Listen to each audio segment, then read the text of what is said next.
Cours d'histoire.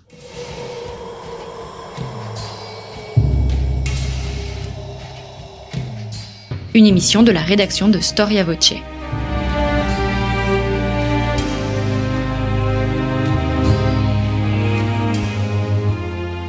On retrouve Christophe Dickès. Chers auditeurs, bonjour, merci pour votre fidélité à Storia Voce. N'hésitez pas à nous soutenir, cette émission est enregistrée grâce à votre soutien, elle vous appartient donc et je vous en remercie. Storia Voce ne peut vivre que grâce à ce soutien. Pour ce faire, rendez-vous dans notre rubrique à partir de notre page d'accueil storiavoce.com, donc notre rubrique Soutenez-nous. Tout simplement, vous trouverez dans cette rubrique la possibilité de nous faire un don et contre ce don de recevoir tout simplement un livre de votre choix selon tout simplement la nature de votre don. Pour un don de 20 €, vous pouvez recevoir un livre de poche, un don de 35 €, un livre plus important, etc. Donc rendez-vous dans cette rubrique. Pauline Guénat, bonjour. Bonjour. Merci d'être revenu au micro de Storia Voce. Nous avons entamé la semaine dernière une nouvelle série de nos cours d'histoire consacrés à la Méditerranée médiévale. La semaine dernière, nous avons vu donc le commerce, le conflit et les contacts en Méditerranée. Et cette semaine, nous souhaitons aborder les voyages et les voyageurs dans cette Méditerranée médiévale. Pour être complet, je dois dire que la Méditerranée médiévale est bien au programme de seconde, que vous êtes enseignante précisément dans le secondaire, doctorante en histoire médiévale, un doctorat que vous avez présenté sur le titre Venise et l'Empire ottoman 1453-1517. Pauline, le voyage, les voyageurs, c'est la curiosité, la découverte. Toutes ces pratiques, généralement dans notre imaginaire, sont souvent associées au monde moderne et donc à la Renaissance. Or, vous réhabilitez le Moyen-Âge en montrant que ce sont des pratiques qui perdurent après l'Empire romain et à la veille de la Renaissance. Oui, en effet, forcément, voyage et voyageurs en Méditerranée, ça sonne tout de suite plus romantique, plus aventureux que le commerce qu'on avait étudié au préalable. Et pourtant, il ne faut pas oublier que si on voyage bien en Méditerranée, si on se déplace, c'est toujours avec une certaine peur, une certaine appréhension face à un danger qui est réel, de prendre la route ou de prendre la mer. C'est dangereux et avant de le faire, on fait son testament. On s'assure qu'au cas où on ne reviendrait pas, ces biens reviennent à ses proches. Néanmoins, les gens vont tout de même se déplacer et à ça, il y a plusieurs raisons. Donc déjà, le commerce dont on a longuement parlé, mais aussi les études et enfin une raison qui est particulièrement bien documentée, les pèlerinages, les voyages religieux. Il y avait un programme Erasmus à l'époque médiévale ? Pratiquement, vous riez, mais en fait pratiquement quand les universités latines qu'on connaît particulièrement bien se développent au XIIIe et XIVe siècle, il y a par exemple à Paris une nation des Allemands, une nation des Picards, une nation des Normands, et ils s'organisent par collège. Et on va retrouver des choses pas tout à fait similaires dans la structure, mais des voyages d'études de même dans le monde juif et dans le monde musulman. Donc oui, il y avait des sortes de programmes Erasmus. Le pèlerinage l'emporte sur ces deux autres raisons de voyager que sont le commerce et les études ? Alors je pense qu'il l'emporte dans la documentation parce qu'on a beaucoup plus de documentation dans des récits de voyage, des récits de pèlerinage. Et si on pense vraiment pour les élèves, ce sont aussi des récits qui sont plus facilement abordables alors qu'il va falloir, avant de se lancer dans le développement sur des voyages d'études, expliquer ce qu'est l'étude, ce qu'on étudie au Moyen-Âge, etc., parler du développement des universités. Je pense que c'est plus facile d'aborder le voyage par l'aspect religieux. D'autant plus que en 6e et 5e, les élèves ont vraiment étudié la religion et c'est souvent quelque chose qui les intéresse en fait, en général. Alors, le pèlerinage, on pense obligatoirement à Jérusalem. Oui, donc Jérusalem, ville sainte que les élèves connaissent, ville sainte pour les 3 religions, ville où on trouve le mur des lamentations, le Saint-Sépulcre, le dôme du rocher, qui a été dominé par différents pouvoirs et donc qui est un point focal, un point central pour les 3 monothéismes en Méditerranée, qui eux-mêmes se divisent en fait en une multitude de sous-branches. Néanmoins, il existe toute une géographie des pèlerinages en Méditerranée qui est beaucoup plus variée et qui là ne se recoupe pas d'une religion à l'autre. Donc pour les chrétiens, on peut penser aux grands centres, Rome, Saint-Jacques-de-Compostelle. Et puis il y a toute une géographie beaucoup plus régionale, beaucoup plus réduite. Donc on va se rendre à la cathédrale du diocèse, ou alors on va aller dans un monastère qui vient d'acquérir des reliques et qui est en train de diffuser l'idée que des miracles ont eu lieu, ce qui est assez fréquent, ce qui est une façon d'attirer des pèlerins. Donc finalement, oui, il existe une géographie méditerranéenne, et même un peu plus large en fait, des pèlerinages au Moyen-Âge. Est-ce que il y avait un guide du routard à l'époque médiévale? Oui, alors on en avait parlé déjà avec Actuel Moyen-Âge. C'était une des plaisanteries, un des rapprochements possibles. Actuel Moyen-Âge, pour nos auditeurs, c'est ce groupe d'historiens qui met en valeur les permanences en fait du Moyen-Âge avec notre époque contemporaine. Oui, tout à fait. Pour sortir la Méditerranée, pour sortir le monde médiéval de son isolement. Oui, donc dans les blogs ou dans les livres, on avait mis en valeur le fait que le guide du routard au Moyen-Âge, s'il existe, c'est le guide du pèlerin. Tout simplement parce que Jérusalem, et surtout à partir du Xe et XIe siècle, va attirer des pèlerins d'Europe latine dans des quantités assez importantes, avec des voyages qui sont finalement assez organisés. Donc tout le monde prend la route, on se déplace en groupe, on s'embarque à Venise, on négocie son contrat, une fois sur place on loue un âne, on trouve un guide, etc. Donc on est pratiquement sur du tourisme organisé. Et à partir du moment où les gens savent de plus en plus lire et écrire, donc le XIIIe, XIVe, XVe siècle, eh bien, ils bénéficient de récits de pèlerins qu'on a conservés par dizaines. Alors, que racontent ces guides de pèlerinage? Qu'est-ce qu'ils donnent? Qu'est-ce qu'ils conseillent? Et est-ce que dans les archives aujourd'hui, nous en possédons beaucoup? On en possède plein. Il en reste dans les archives, mais beaucoup ont été édités parce qu'en général, c'est des lectures assez sympathiques, assez drôles, assez anecdotiques. Néanmoins, on voit que ces gens n'ont pas les mêmes intérêts que nous.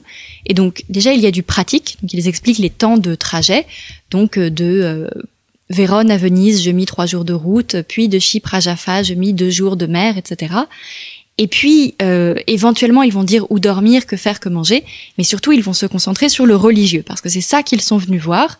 Et donc, en faisant le tour de Venise, on aura une liste de 35 églises avec 42 reliques, des dents, des crânes, etc. à n'en plus finir, parfois au détriment de certains éléments que les historiens recherchent plus. Il n'en reste pas moins que ce sont des livres qui sont lus et qui se recopient les uns les autres. Donc, on a des répétitions. Et parfois, on a certains récits de pèlerins qui sont particulièrement intéressant, particulièrement détaillé. Un exemple qui peut bien fonctionner avec des élèves, c'est celui de Félix Faber, donc qui a été réédité en français contemporain, qui est accessible. Félix Faber, c'est un religieux du XVe siècle qui raconte comment il voyage entouré d'un groupe d'Allemands. Donc il s'installe à Venise dans une auberge qui est réservée aux Allemands, parce que c'est beaucoup plus facile pour lui. Ensuite, il négocie son contrat avec le capitaine de galère et puis il négocie pour le groupe entier. Comme ça, il a un tarif de groupe. Dans son tarif de groupe, il négocie par exemple le fait d'avoir le droit à un petit verre de vin tous les matins qui est offert par le patron.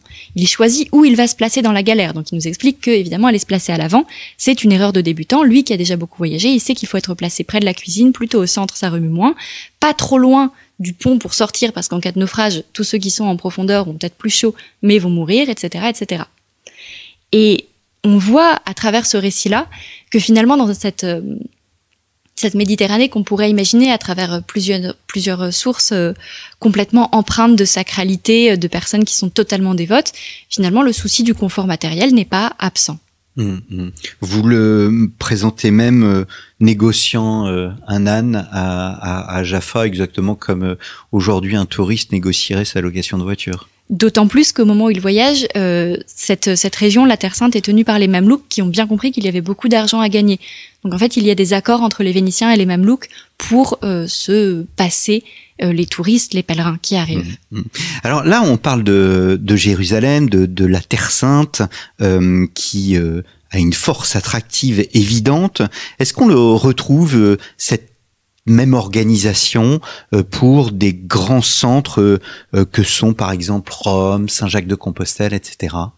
Oui, on va avoir des organisations qui sont similaires, donc peut-être pas aussi importantes que la concentration des galères de pèlerins à Venise, parce qu'évidemment le fait de devoir prendre la mer oblige à s'organiser, mais les pèlerins voyagent en groupe, récupèrent une enseigne pour montrer qu'ils sont pèlerins et pas vagabonds, se font éventuellement signer un papier au moment où ils partent de leur paroisse, etc. Donc c'est quelque chose qui est quand même relativement bien organisé, étant donné les moyens techniques du Moyen-Âge. C'est-à-dire le signe distinctif du voyage de Compostelle, la coquille, c'est un signe pour montrer que finalement on n'est pas vagabond. Alors, c'est un signe pour montrer qu'on n'est pas vagabond, mais c'est aussi une façon pour les monastères eux-mêmes, quand ils les diffusent, de faire leur propre publicité. Alors, nous évoquons évidemment la religion chrétienne, le christianisme, mais est-ce que ces pèlerinages existent aussi pour les autres religions ? Oui, ils existent. C'est quelque chose qui est commun aux 3 monothéismes, de faire des voyages religieux. Alors, ils ne se structurent pas tout à fait pareil. Un exemple qui peut être intéressant, c'est celui d'un rabbin, donc qui est assez célèbre, un Benjamin de Tudel, qui vient de Navarre, on est au XIIe siècle, et qui décide de faire un pèlerinage pour aller voir la Terre Sainte, c'est assez classique, et qui ensuite raconte, donc ça on ne sait pas si c'est vrai ou s'il le recopie, qu'il aurait été jusqu'au Moyen-Orient, peut-être même plus loin.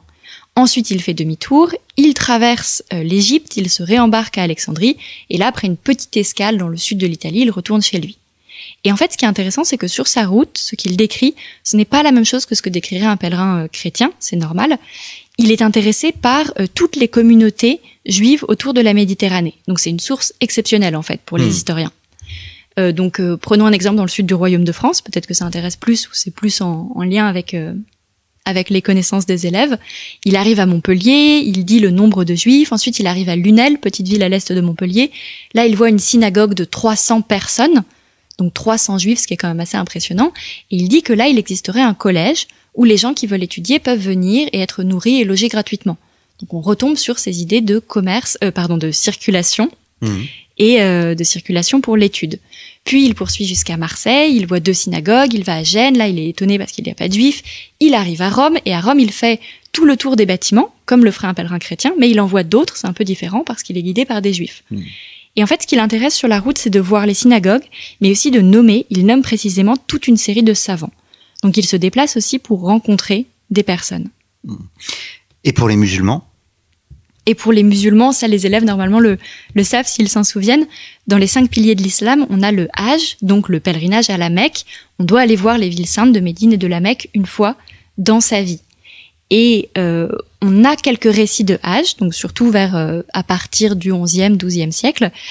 Et puis, on a certains récits exceptionnels de voyageurs qui, le plus célèbre, c'est Ibn Battuta au XIVe siècle.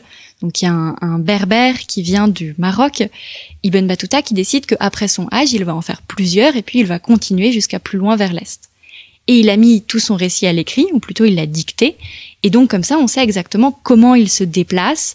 On sait qu'il se déplace en caravane, qu'il va loger chez des hommes religieux ou des hommes doctes qu'il rencontre, des cadis, etc. Et que pour lui, le voyage est quelque chose de religieux, mais aussi d'extrêmement intéressant. Et ce qui signifie au fond que on ne se contente pas de la Méditerranée et on peut aller au-delà. C'est ce qu'on voit avec Benjamin de Tudel, c'est ce qu'on voit avec Ibn Battuta.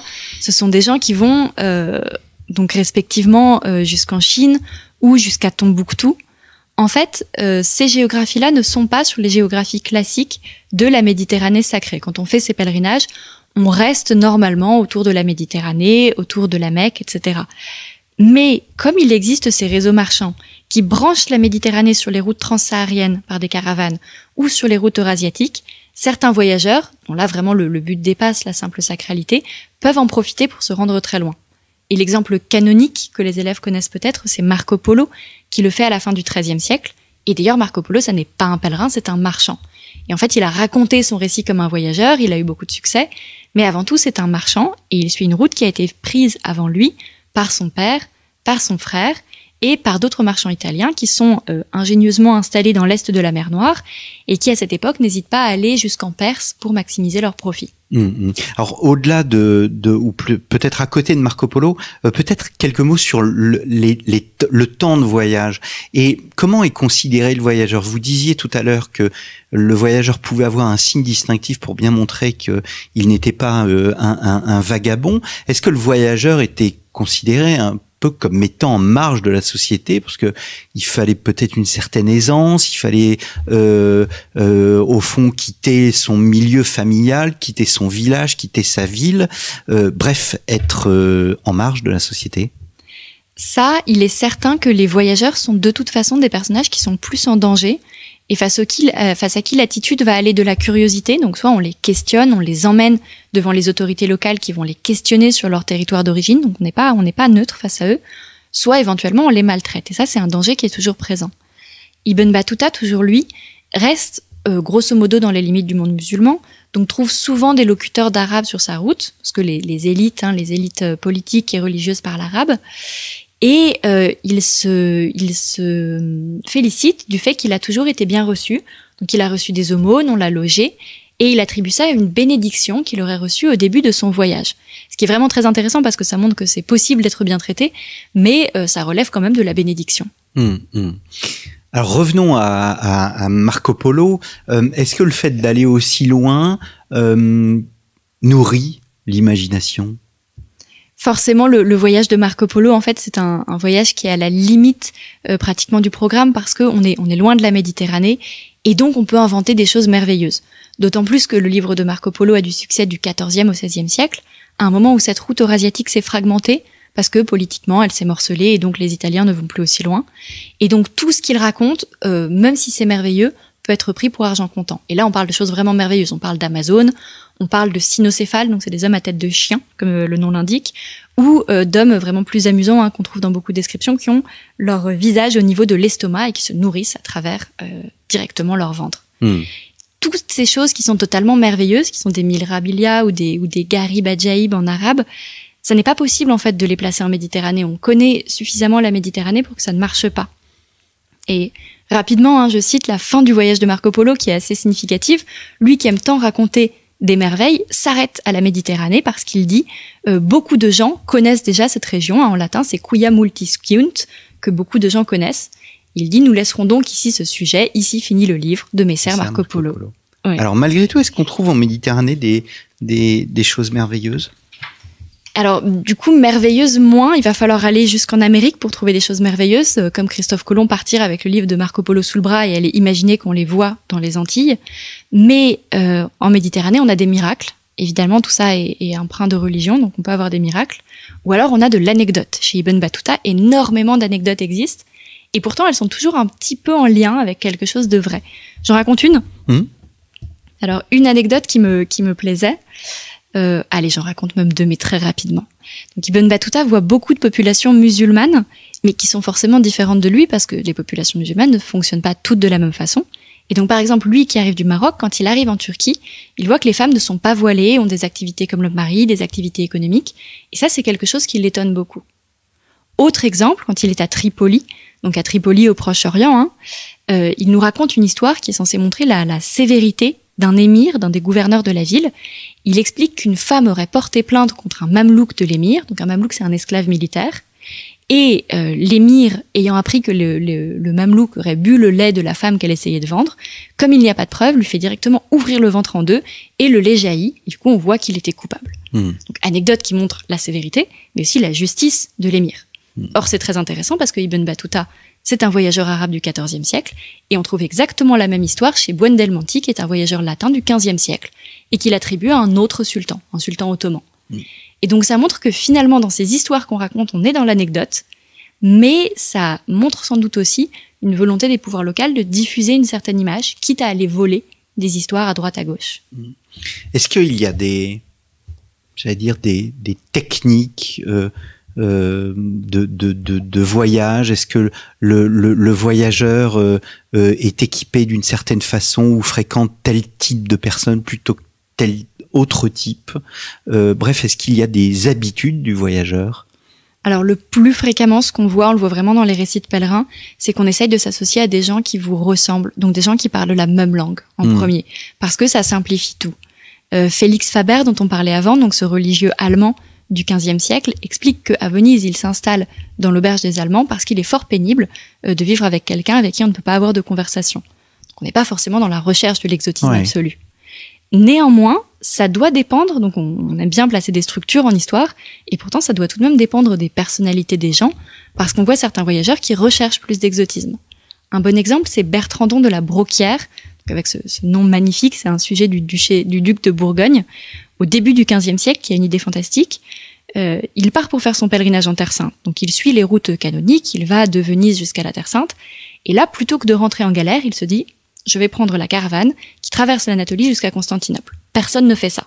Donc on essaye de le dissuader, il se lance tout de même. Et donc il essaye de faire comme les locaux. Donc ça veut dire qu'il va apprendre quelques mots de turc, il va s'habiller comme eux, se munir de la même monture, essayer de se nourrir comme eux. Mais évidemment, c'est compliqué et ça donne lieu à des situations qui peuvent mener soit à l'exclusion, soit parfois à la mort, selon les voyageurs. Et ces récits de voyage, quel crédit peut-on leur apporter? J'ai reçu à ce micro le professeur Dussen qui a travaillé sur la perception arabe de l'Europe et évidemment certaines choses sont biaisées. Est-ce que dans le récit de ces voyages on retrouve ce même biais? On le retrouve, alors je pense que ça se joue pas pareil que dans les récits de géographie parce que les récits de voyage vont donner plus de place à la perception personnelle. Et pourtant, on est bien obligé de constater que souvent les voyageurs vont copier. Et donc, parfois, ces biais qu'on retrouve dans les récits de géographie se retrouvent dans les récits de voyage. En plus, quoi qu'il arrive, ce sont des personnages isolés qui écrivent, donc c'est difficile de leur accorder du crédit. Et en fait, pratiquement, ce qui est le plus intéressant dans ces voyages, c'est que de temps en temps, on a des informations qu'on n'aurait pas dans les sources locales. Donc même si c'est faux ou même si c'est en décalage, c'est quelque chose qui va nous révéler alors son impression sur la taille de la ville, son impression sur le nombre de puits, son impression sur la façon dont il est accueilli, sur les langues qu'on lui parle, etc. Et finalement, dans ce décalage, on trouve un intérêt. Voilà. Eh bien, merci beaucoup, Pauline Guénat. Je renvoie nos auditeurs à l'émission que nous avons enregistrée la semaine dernière, la Méditerranée médiévale, commerce, conflit et contact. Et nous nous retrouverons la semaine prochaine pour une dernière émission qui va clôturer cette série consacrée à la Méditerranée médiévale. Et elle sera consacrée, cette émission, à la Sérénissime, à Venise, ville, monde. Merci beaucoup, chers auditeurs, pour votre fidélité et je vous donne rendez-vous la semaine prochaine.